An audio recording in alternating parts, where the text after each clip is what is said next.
جی السلام علیکم۔ پاکستان کی کرکٹ سے ایک بہت بڑی خبر نکل کر سامنے آ رہی ہے۔ خبر یہ ہے کہ پی سی بی نے سینٹرل کانٹریکٹ کی خلاف ورزی پر قومی ٹیم کے وکٹ کیپر محمد حارث کے خلاف سخت ایکشن لے لیا۔ تفصیلات کے مطابق بنگلہ دیش پریمیئر لیگ انتظامیہ نے پاکستانی اوپنر محمد حارث کو ڈھاکہ سے واپس بھیج دیا۔ محمد حارث پاکستان کرکٹ بورڈ کو چکمہ دے کر بنگلہ دیش چلے گئے تھے۔ وہ این او سی نہ ملنے کے باوجود بنگلہ دیش پریمیئر لیگ کھیلنے ڈھاکہ پہنچے تھے اور چٹاگرام چیلنجرز کے ساتھ ٹیم کے ساتھ 2 دن بھرپور پریکٹس بھی کرتے رہے۔ لیگ انتظامیہ نے این او سی کے بغیر میچ کھیلنے سے محمد حارث کو روک دیا، انہیں واپس بھیج دیا۔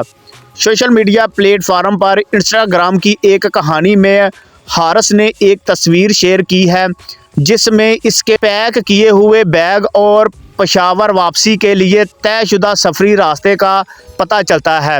اس تصویر میں گھر اور زپ شدہ منہ کی تصویر کشی کرنے والی ایموجیز بھی دکھائے گئے ہیں جو شاید واقعات کے موڑ پر اپنی مایوسی کا اظہار کرتے ہوئے حارث رؤف دکھائی دیتے ہیں۔ جبکہ پی سی بی کی طرف سے ایک بیان ریلیز کیا گیا ہے۔ انہوں نے کہا کہ محمد حارث اپنے حصے کی 2 لیگز کھیل چکے ہیں۔ بنگلہ دیش پریمیئر لیگ کے لیے حارث رؤف کو این او سی نہیں دی گئی تھی۔ چینل کو لائک اور سبسکرائب کرنا مت بھولیں۔ اللہ حافظ۔